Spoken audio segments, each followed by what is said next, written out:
ler Gênesis capítulo 6, 7, vamos perceber ali a primeira destruição do mundo antigo, que Deus fez vir o dilúvio sobre aquele povo do passado. E uma das coisas que de fato fez com que o coração do nosso Deus movesse para a destruição do mundo antigo foi que a maldade do coração do homem havia se multiplicado sobre a face da terra, e que era continuamente mal os desígnios do seu coração, dos seus pensamentos. A palavra fala também que a violência era reinante naquela época. Então isso fez com que então o coração do pai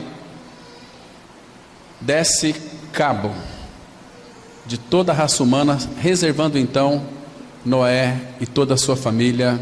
Foram salvos naquela época 7 pessoas e 2 pares de cada animais que vivia sobre a terra.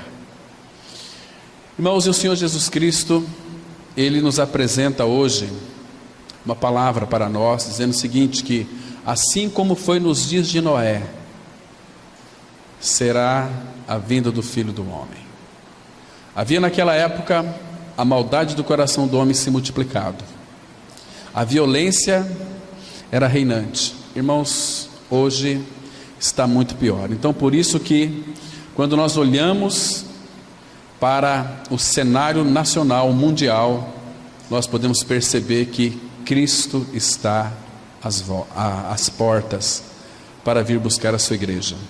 E nós temos percebido, meus irmãos, que a igreja do Senhor, quando eu falo igreja, não me refiro a denominação. Denominação, isso é coisa do diabo, foi inventado por homens. Quando eu falo de igreja, estou me referindo à noiva do Cordeiro, homens e mulheres que de fato creram, como nós tratamos hoje pela manhã.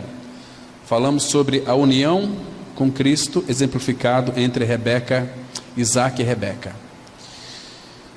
Ele está às portas. Irmãos, o que é interessante é que o Pai está separando cada dia que passa o seu povo para Ele mesmo, para então depositar no seio da igreja algo mais de Cristo. Quando a igreja, irmãos, estiver madura, eu acho que falta muito pouco, irmãos. Nós estamos percebendo a alegria de muitos irmãos aqui no Brasil, nem falando a nível de mundo, mas no Brasil. Nós percebemos, irmãos, que há um grande desejo por, como foi expresso naquele cântico, Maranata, ora vem Senhor Jesus. Irmãos, quando a igreja, junto com o Espírito, desejar a volta de Cristo, o Espírito e a noiva dizem vem, Ele vai voltar. Irmãos, está tão próximo a volta de Cristo. Hoje, quando nós terminamos aqui de ministrar a palavra pela manhã, eu tive que ir ali no fundo, um pouquinho, tive uma crise de choro muito grande, porque sabe quando tem uma visita muito preciosa do Espírito na palavra, dizendo o seguinte, olha, prepara a igreja, nós somos a igreja, cada um de nós temos a responsabilidade, irmãos, de buscar diante do Senhor mais de Cristo. Nós cantamos um cântico aqui, eu quero mais e mais de Cristo, ou não eu, mas Cristo, não eu, mas Cristo. Então, irmãos, este mundo está se corrompendo a cada dia que passa, este mundo está num tremedal de lama, está apodrecendo, e junto com o mundo está as pessoas vivendo os seus prazeres carnais, também estão totalmente se atolando nesse tremedal de lama, onde diz o salmista, o Salmo 73, que há uma casca muito fina que os conduzirá para o inferno, para o Hades. Hoje em dia essa pregação, quando menciona o inferno, quando menciona o juízo de Deus, quando menciona o pecado, as pessoas, elas não querem mais ouvir isto. Isso ofende muito o seu egocentrismo. Nós gostamos de reunir como igreja época da Páscoa, então vamos para a igreja se reunir, afinal de contas, o Natal, olha, as famílias se reúnem, ficam brigados o ano inteiro. Agora no Natal, aquele monte de gente hipócrita se reúne para abraçar, beijar, eu te amo. Que mentira! São uns ouriços quando vão se reunir. Se reúnem e ficam se espetando uns aos outros. Queridos, mas graças ao Senhor, porque o Pai tem proposto para o Filho a sua noiva. Irmãos, todos os planos de Deus, eles não serão frustrados em tempo algum. Tempo algum. O Pai propôs para o seu Filho uma igreja, uma noiva madura, que respondesse a Ele. Irmãos, e graças ao Senhor, que a igreja de Cristo está começando a responder ao Senhor, está começando a desejar o Senhor, está começando a buscar o Senhor, a não depender de homens, porque, irmãos, se existe uma escravatura mais terrível para o ser humano, é a escravatura religiosa, onde homens e mulheres estão debaixo de jugo de pastores, vivendo sobre ameaças, ameaçando as pessoas. Mas quando nós olhamos para Cristo, quando nós olhamos para a cruz, nós vemos ali todo o amor de Deus, não fazendo nenhuma ameaça para nós, chamando-nos para um acolhimento ao seu Filho Jesus. Ele já nos justificou, Ele já nos purificou, Ele já nos regenerou, já nos deu a sua vida, uma vida nova, uma vida reta, uma vida santa. Irmãos, graças ao Senhor. Então, a partir de agora, irmão, nós temos que, cada dia que passa, buscar mais o Senhor, não se distrair de Cristo, reter a cabeça. Senhor, eu sei que Tu és o Senhor da minha salvação, eu sei que meu homem velho foi crucificado com Cristo, morreu, a obra já foi feita. Então nós tomamos posse dessa verdade, porque Jesus é o Cordeiro de Deus que tira o pecado do mundo. Ele veio para tirar o pecado no mundo, e não pode mais deixar o homem e a mulher no pecado. Por isso que nós temos que sempre avaliar a nossa salvação aos pés do Senhor, irmãos, para nós não incorrermos num terrível erro, como foi os irmãos do passado. Depois que Deus libertou aquele povo da escravidão do Egito, os destruiu todos no deserto. Seus corpos ficaram prostrados no deserto, porque eles não creram. Deus fez uma obra, os empurrou através de Moisés, pregava para eles: olha, Deus vai julgar este mundo.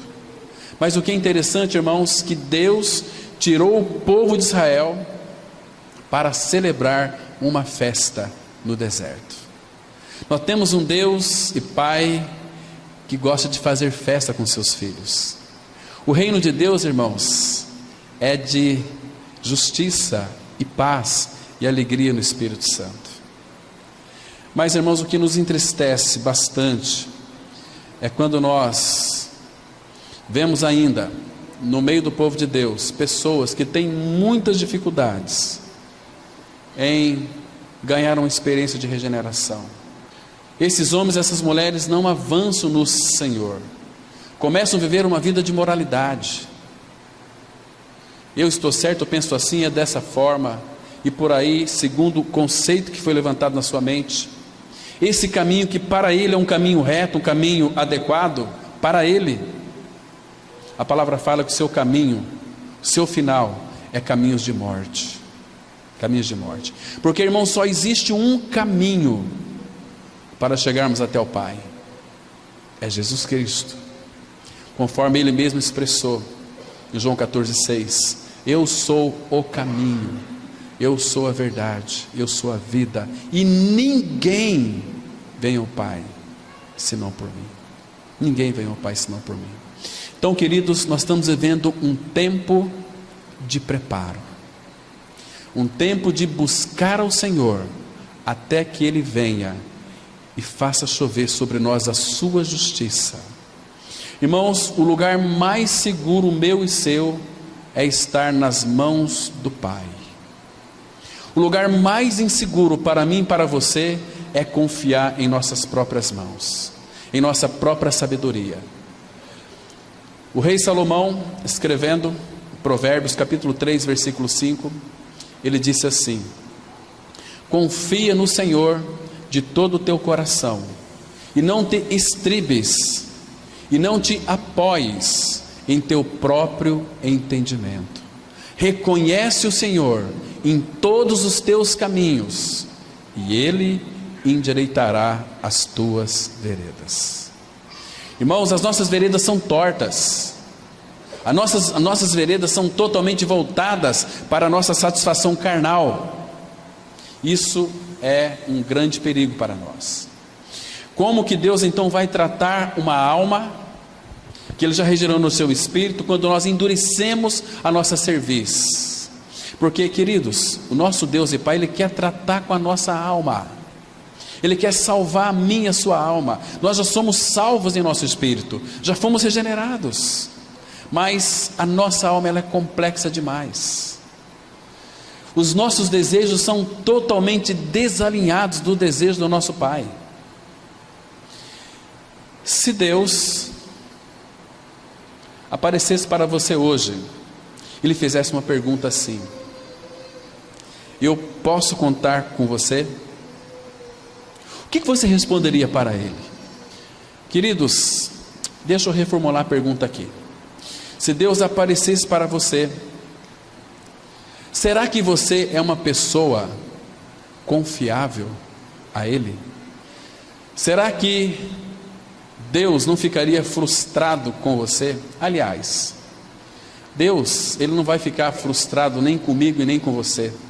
Sabe por quê? Porque Ele não espera nada de mim e de você. Percebe? Nós estamos tão envolvidos conosco mesmos. Uma pessoa, quando ela começa a se envolver consigo mesmo, ela vai ter um sério problema de depressão. Normalmente, quando a gente vai atender pessoas que são depressivas, eu faço uma pergunta: o que você queria ter que você não tem? Aí começa a falar: queria ter os olhos verdes, eu queria perder peso, eu queria ter isso, ter aquilo, porque ela teve um encontro com ela mesma, ou com ele mesmo, então se deprime.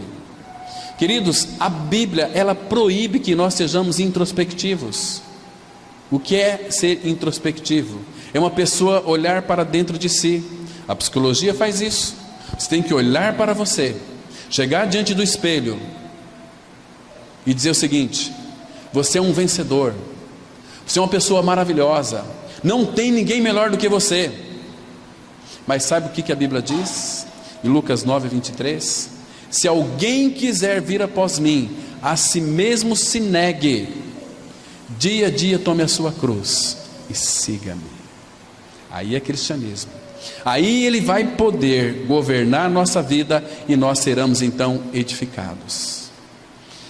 Queridos, vamos abrir nossas Bíblias em Jó capítulo 14.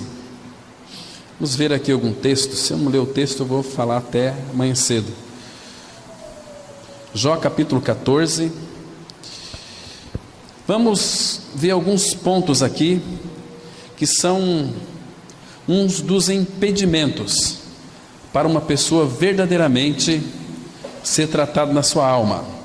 O ser humano em si mesmo ele é frustrado. Eu disse aqui com relação à introspecção. Nunca, irmãos, nunca queira olhar para dentro de você. Você vai ficar apavorado. A palavra fala no Salmo 139, os últimos 2 versículos: sonda-me, ó Deus, e me conhece. Você sabia que nós não nos conhecemos a nós mesmos? Nós só vamos conhecer quem nós somos conhecendo o Senhor. Porque lembra que o Senhor Jesus Cristo disse: eu sou a luz do mundo. Ele é luz e nele não há trevas nenhuma. Então quanto mais nós nos aproximamos de Cristo, mais a luz dele incide sobre as nossas trevas.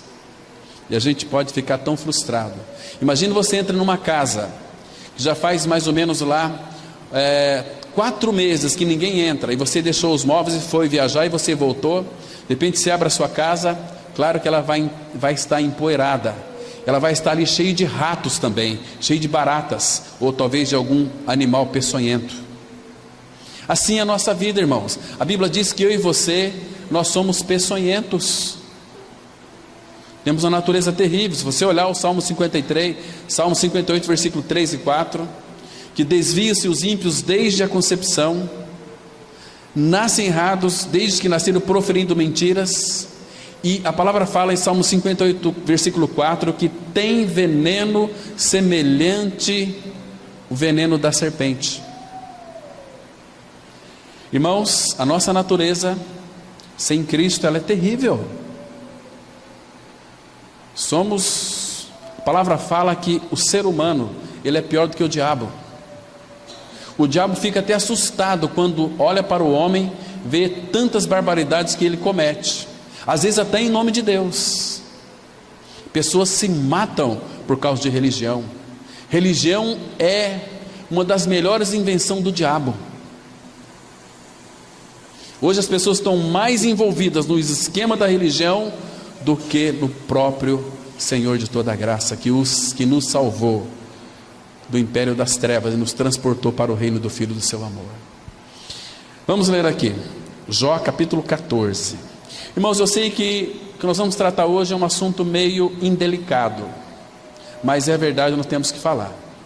E quando a gente vai preparar algum estudo para tratar com a igreja, eu sei, irmãos, que tem coisas que eu nem queria pregar, porque talvez vai ofender algum irmão, alguma irmã, mas o Senhor coloca no nosso coração, e a verdade doa quem doer, irmãos, ela tem que ser dita, ela não pode ser mascarada, não pode ser fingida. Por isso que existem pouquinhas pessoas que amam a verdade, porque a verdade vai cortar tudo que não presta no homem e na mulher, porque Deus ama e quer fazer de mim e de você homens e mulheres santos, regenerados, filhos de Deus em Cristo.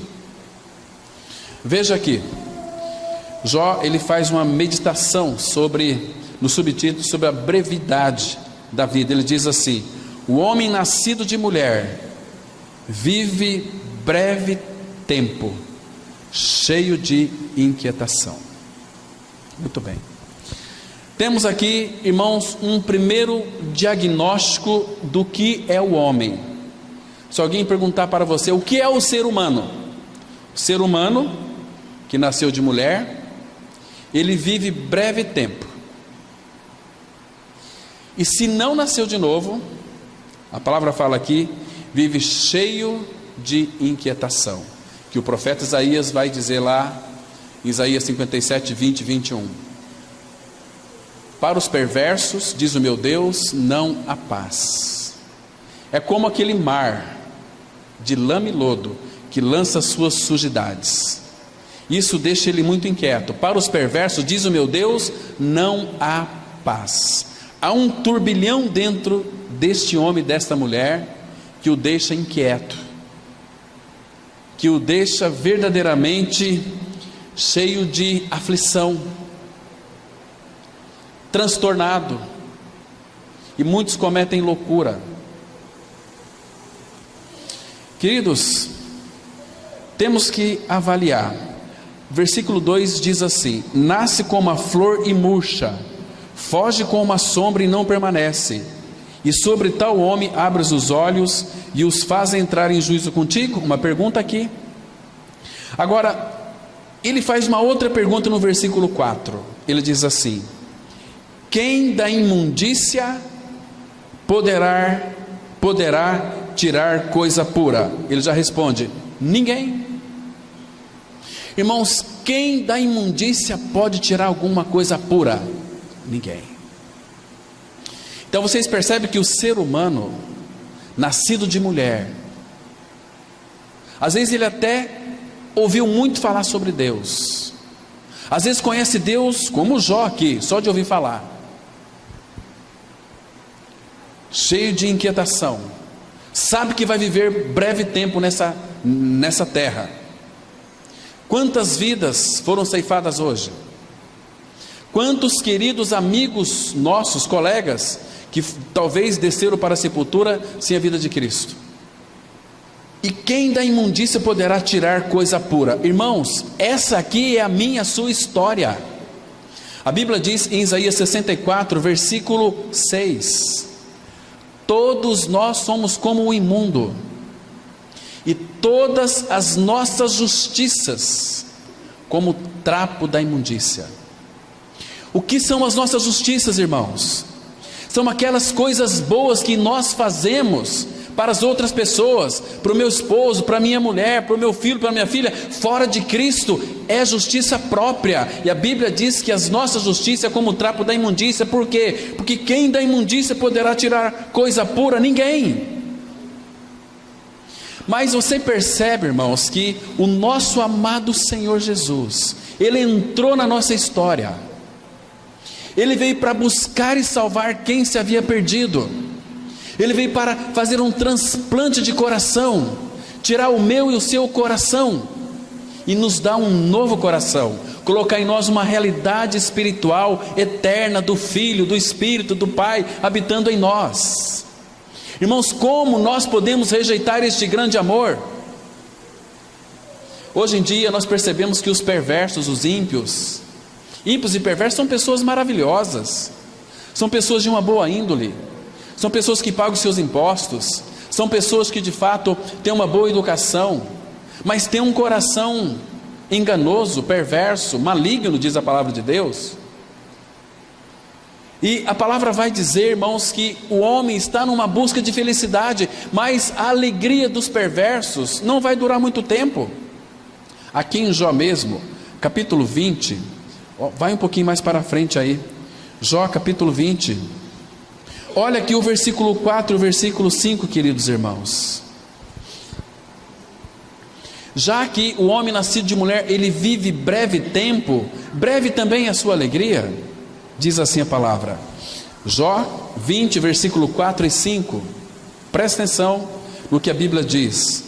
Porventura não sabes tu, que desde todos os tempos, desde que o homem foi posto sobre a terra, o júbilo, a palavra júbilo aqui é alegria, o júbilo dos perversos é breve, e a alegria dos ímpios momentânea.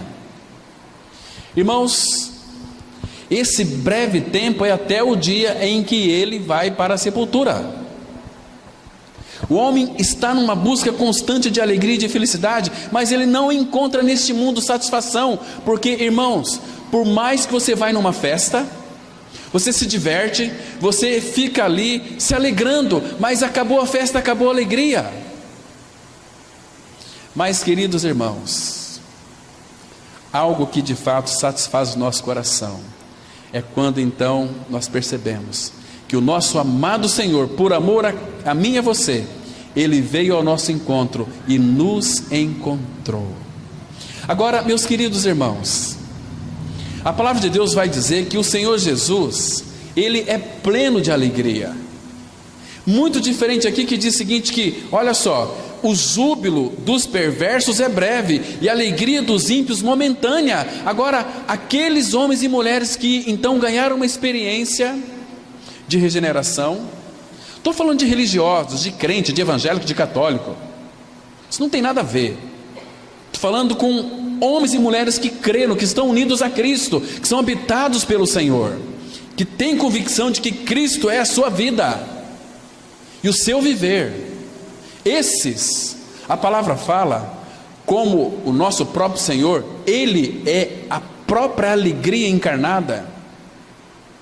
Se nós estamos em Cristo, Cristo está em nós, a nossa alegria é uma alegria eterna. Abra sua Bíblia, irmãos, no livro do profeta Isaías, capítulo 51. Vamos ver aqui que coisa mais linda, meus irmãos. Isaías 51, versículo 11 e 12. Observa aqui. Não estou dizendo que o Filho de Deus não vai ter tristeza, vai ter tristeza, mas olha o versículo 11, diz assim a palavra: assim voltarão os resgatados do Senhor, os que foram remidos, resgatados do pecado, da morte, do inferno, do diabo. Não é para qualquer pessoa, é para os resgatados do Senhor. Virão a Sião com júbilo. Agora, olha que palavrinha linda que aparece aí: e perpétua alegria lhes coroará a cabeça. O regozijo e a alegria os alcançarão, e deles fugirão a dor e o gemido. Irmãos, que coisa linda! Um homem ou uma mulher que não tem Cristo, a alegria deles é momentânea, e ele só geme, só murmura, só reclama. Tem muito dinheiro, mas murmura, reclama. Tem tudo, mas não tem nada. Paulo fala: eu não possuo nada, mas tenho tudo. Tudo é Cristo. E aqui ele diz logo no versículo 12: esse eu aqui é o eu santo. Eu sou aquele que vos consola. Por que ele disse isso? Sendo que a nossa alegria é uma alegria eterna. Porque enquanto nós estivermos neste mundo, nós iremos passar por alguns momentos de tristeza. Mas qual é a promessa aqui? Eu sou aquele que vos consola. Irmãos, que cuidado que ele tem conosco, seu povo. Ele é aquele que nos consola. Que maravilha o nosso Senhor, irmãos. Como Ele nos ama, irmãos. Ele está 24 horas por dia, 365 dias por ano, com os olhos em nós. Porque dentro de nós habita uma pessoa, no qual o Pai tem todo o seu prazer, o nosso Senhor Jesus. Como Ele tem prazer no Filho. Por isso que o Senhor tem prazer em nós, não em nós mesmos, mas por causa do Filho. Olha só aqui, irmãos, no Salmo 16, versículo 3, temos uma declaração preciosa da palavra, que enche o nosso coração de alegria. Isso aqui não é religião, irmãos, é vida de Cristo em nós. Ele diz assim, olha, Salmo 16, versículo 3: quanto aos santos que há na terra, são eles os notáveis, nos quais tenho todo o meu prazer. Irmãos, por que Deus tem tanto prazer em mim e em você? É porque você é uma pessoa muito especial? É porque você é honesto? Você é o maior picareta que existe. Mas porque Ele trocou a sua natureza, e o Filho veio habitar dentro de si. Lembra quando Jesus ele foi batizado no Rio Jordão? Quando ele então subiu das águas do Jordão, a Bíblia diz que o céu se abriu. Deus o Pai não se conteve. Então eles ouviram aquela preciosa voz do Pai: este é o meu Filho amado, nele eu tenho todo o meu prazer. Deus tem prazer no Filho. Quando eu creio que eu estou crucificado com Cristo, eu vivo, mas não sou mais eu, mas Cristo vive em mim. Se o Pai tem prazer em Cristo, Cristo vive em mim, vive em você, se você crê. Você precisa crer. Jesus está voltando. Diz assim a palavra: quanto aos santos que há na terra, são eles os notáveis, nos quais tenho todo o meu prazer. Irmãos, nós somos um povo que não somos reputados entre as nações, nós não somos contados entre as nações, nós somos um povo que habitamos só, um povo que foi separado exclusivamente para Ele, o povo que disse o nosso Senhor, que eu separei para mim, um povo de propriedade exclusiva minha. Nós somos dele, Ele nos comprou. Irmãos, que dizer, nós somos dele, Ele nos comprou, pagou um preço tão alto, a morte de cruz. Nós não tínhamos condições de pagar esse preço, mas porque você é um amado do Senhor, Ele derramou o sangue dele naquela cruz. Irmãos, como sofreu o nosso Senhor naquela cruz, não tanto pelos cravos, pela coroa de espinho, mas Ele sofreu, porque quando o meu pecado e o seu pecado, essa porcaria, essa nojeira, foi colocado em Cristo, Ele separou do Pai. Ele gritou ali: Deus meu, por que me desamparaste? Irmãos, Ele sofreu tanto por mim e por você. Ele morreu por mim e por você, irmãos. Ele pagou o nosso preço, nós somos dele. Irmãos, quem pode rejeitar este amor? Por que o nosso coração é tão duro? Porque nós somos cheios de nós mesmos. Eu tenho um conceito diferente, que você tem uma cerviz muito dura, você tem uma mente cauterizada, um coração que quando a palavra é semeada, é igual jogar água nas costas de pato, não entra. É quando a palavra é semeada naqueles solos lá em Mateus 13. Uma caiu na beira do caminho. Aqueles solos são tipos de coração. Prefigura ali os corações dos homens. Na beira do caminho não nasceu, porque era na beira do caminho onde as pessoas passavam, era pisada, era duro o solo, a semente não penetrou na terra. As aves do céu veio e pegou aquilo que foi semeado e não nasceu. Outras foram semeadas entre espinhos. Começou a crescer, mas aqueles espinhos, diz a Bíblia, que aos cuidados e a fascinação da riqueza sufocam a palavra e a palavra não vinga.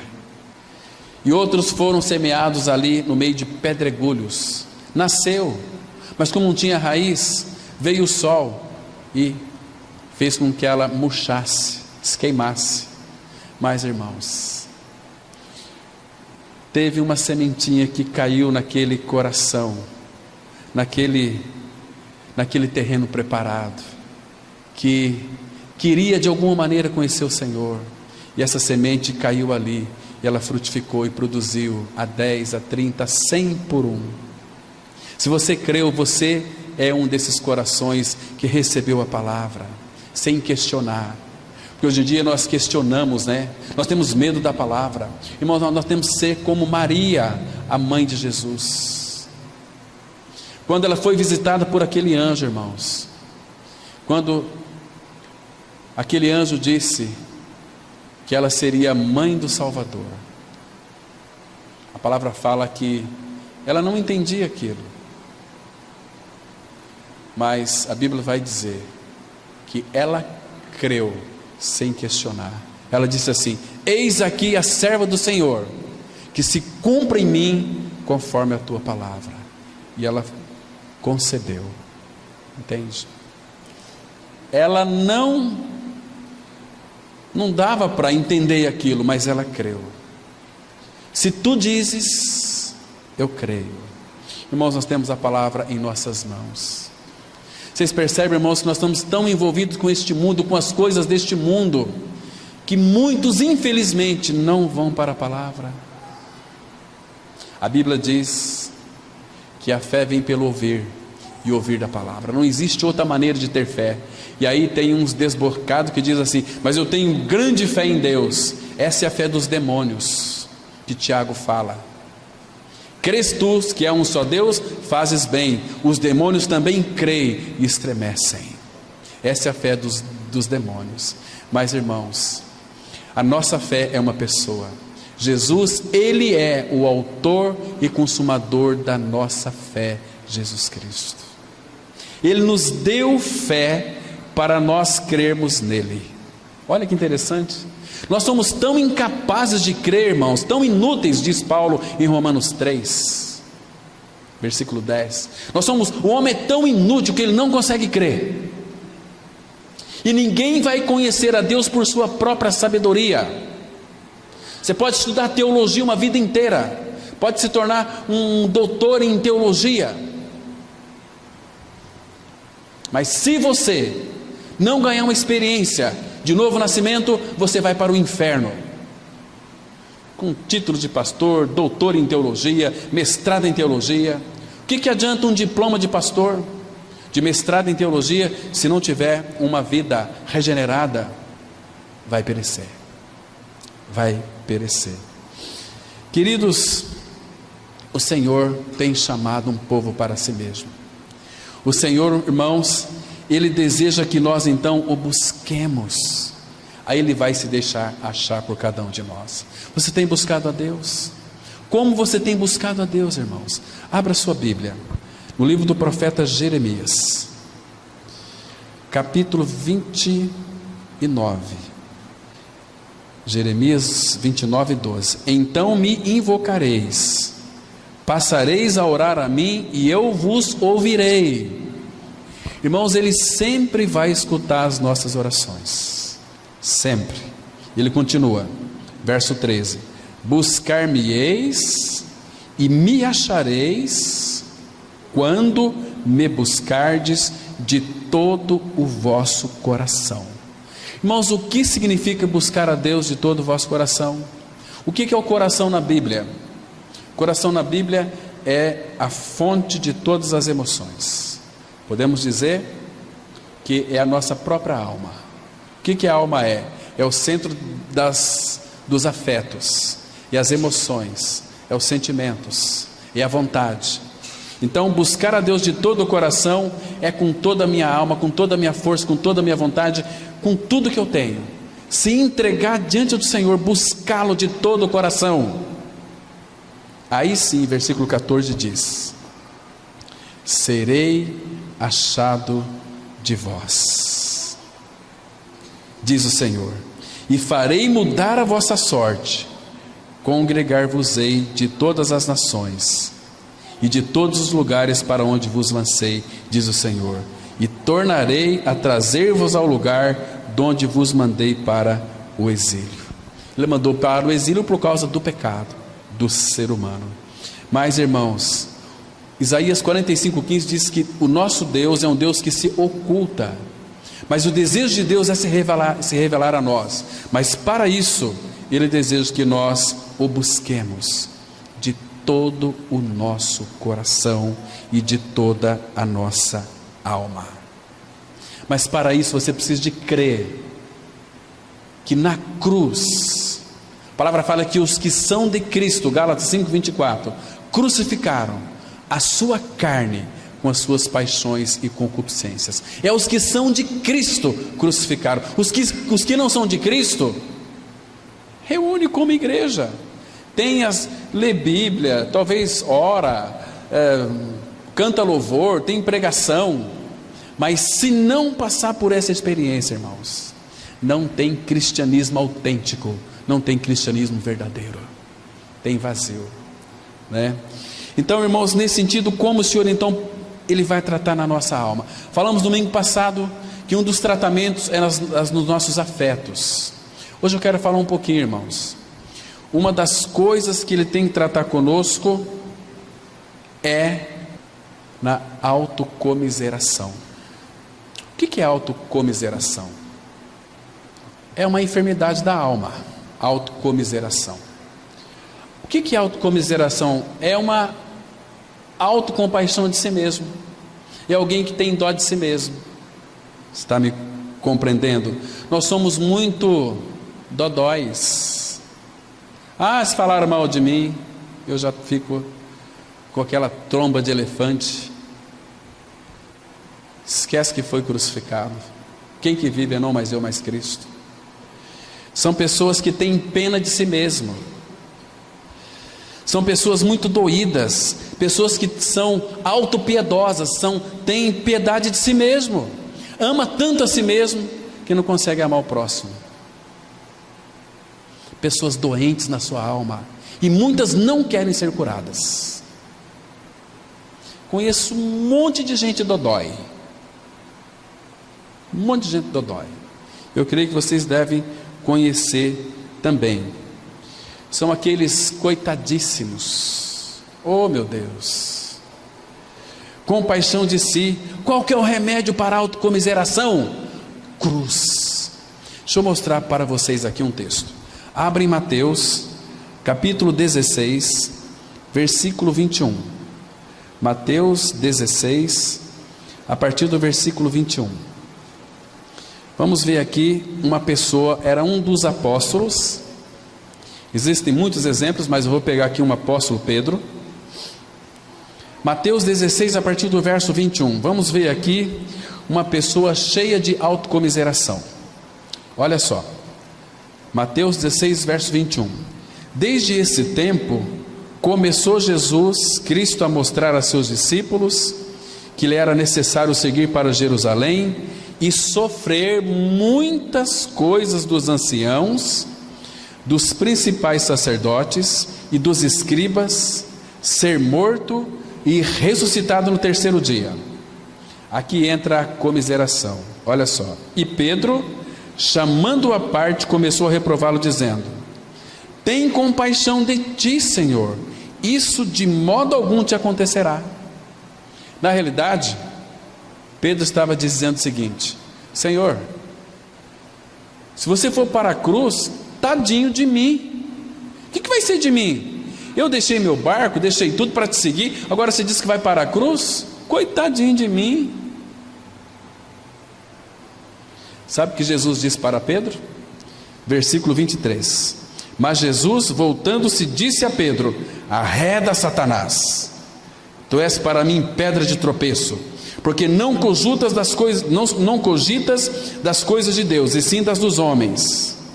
Então qual que é o remédio aqui? Jesus já dá um remédio. Versículo 24, olha só. Então disse Jesus a seus discípulos: se alguém quer vir após mim, a si mesmo se negue, tome a sua cruz e siga-me. Porquanto quem quiser salvar a sua vida, vida aqui no grego é psique, é vida da alma. Quem quiser salvar a sua vida, perdê-la-á. E quem perder a vida por minha causa, achá-la-á ou ganhará. O que é autocomiseração? Pobre de mim. Para a cruz não. Tadinho de mim. Autocomiseração, queridos, ela é uma praga impregnada na alma e precisa ser tratada. Gente doente da alma. Autocomiseração é uma autocompaixão às avessas, porque nós temos que ter compaixão das pessoas. Então nós temos a autocompaixão, temos dó de nós mesmos. Queridos, a autocomiseração, ela fortalece o velho homem. Como se manifesta a autocomiseração? Você já deve ter ouvido essa expressão assim, olha, como é que se manifesta a autocomiseração? E assim: olha, eu não vejo solução para a minha vida. Chama a atenção das pessoas. Tadinho de mim. Ou, ninguém me ama, ninguém se preocupa comigo, estou sozinho, eu não valho nada, todo mundo me deixou. Ai, como dói. É assim que é a autocomiseração. Jesus disse: vou para a cruz. Pedro: não, Senhor, para a cruz não. Autocomiseração. Arreda, Satanás. Queridos, pare de ter dó de você. Tinha antigamente um desenho que eu assistia muito tempo atrás, não sei aqui se quem aí tem 30 anos deve se recordar, aquele ó dia, ó azar, ó chuva, tudo, meu Deus do céu, é autocomiseração em vida. Queridos, Deus nos chamou para a glória de Deus, Deus nos chamou para servi-lo com alegria, apresentava eles com cânticos, não para ficar doidinho e doidinha. Cristo é a nossa vida, Ele nos confiou um reino, irmãos. Olha o tamanho da nossa responsabilidade. Não fica perdendo tempo com você não. Olhe para Cristo crucificado, olhe para a cruz, olhe para o Senhor. Você foi justificado. Você não é um mal amado, você é amado pelo Senhor. Pare de ter dó de você. Ele quer que nós sejamos perseverantes. Ele nos amou, irmão, com um amor tão grande, e Ele quer que nós não saiamos do seu amor. Abra em João, capítulo 15, versículo 9. João 15, verso 9. Ah, irmãos, quando eu leio esse texto aqui, eu tenho vontade de sair pulando igual um bezerro novo na estribaria. Diz assim, João 15, 9. Por favor, irmãos, presta atenção, coloque essa palavra no seu coração. Fala: Senhor, fixa essa palavra no meu coração. Veja o que o nosso Senhor está dizendo aqui, irmãos. Presta atenção. Como o Pai me amou, como o Pai me amou, como o Pai amou o Senhor Jesus Cristo, com amor eterno. Conosco não é diferente também não. Lá em 1 João 3,1 nós falamos hoje pela manhã naquele versículo: vede que grande amor nos tem concedido o Pai, a ponto de sermos chamados filhos de Deus, e de fato somos filhos de Deus. Agora Jesus diz assim: como o Pai me amou, também eu vos amei. Eu amei vocês da mesma forma que o Pai me amou. Agora Ele termina o versículo dizendo o seguinte: permanecei no meu amor. Permaneça no meu amor. Não saia, não queira sair da centralidade do meu amor. Permaneça no meu amor. Irmãos, peça ao Senhor mais luz sobre esse versículo. Não vou nem continuar aqui, senão não vou me aguentar. Mas, queridos, que coisa linda, nós fomos chamados para permanecer no seu amor. Olha aqui, capítulo 14 de João, versículo 21, diz assim a palavra: aquele que tem os meus mandamentos e os guarda, esse é o que me ama, e aquele que me ama será amado por meu Pai, e eu também o amarei e me manifestarei a ele. Olha o versículo 23 agora. Respondeu Jesus: se alguém me ama, guardará a minha palavra, meu Pai o amará, e viremos para ele e faremos nele morada. Oh, meu irmão, que coisa mais linda! Cristianismo puro, palavra pura, evangelho gracioso puro. Que é isso, meus irmãos? Vamos parar de ser religiosos, vamos contemplar o Senhor, vamos nos lambuzar neste amor de Deus por nós. É um amor infinito, é um amor eterno. A palavra fala assim que Deus nos amou de tal maneira, não dá para mensurar o amor de Deus. Essa palavra tal maneira, ela é indefinível. Ele nos amou tanto que é de tal maneira. Você é amado do Pai, então descanse no seu amor, permaneça no seu amor. Amém? Vamos ter uma palavra de oração. Pai, muito obrigado pelo fato de ter Cristo morrido por nós, sendo nós ainda pecadores. Pai, nós não éramos merecedores deste amor, nós merecíamos o inferno, mas Cristo veio e nos amou. Oh Pai, como é bom estar envolvido no seu amor. Que o nosso coração seja um coração transbordante de amor. Enche-nos de Ti mesmo, Pai. Nos vivifica para que possamos invocar o Teu nome. Revela e forma Cristo em nós, ó Pai. Trata com a nossa alma em nossa autocomiseração. Oh meu Pai, nós somos chamados para a Tua glória. Nos dê a visão espiritual de Cristo crucificado. Pai Santo, abençoa essa semana. Seja uma semana, Pai, guardados em Teu nome. Seja uma semana de vitória. A Tua palavra fala que em Cristo nós somos mais do que vencedores, ó Pai. Por isso, se revela a nós, se manifesta a nós. Em nome de Cristo nós oramos. Amém.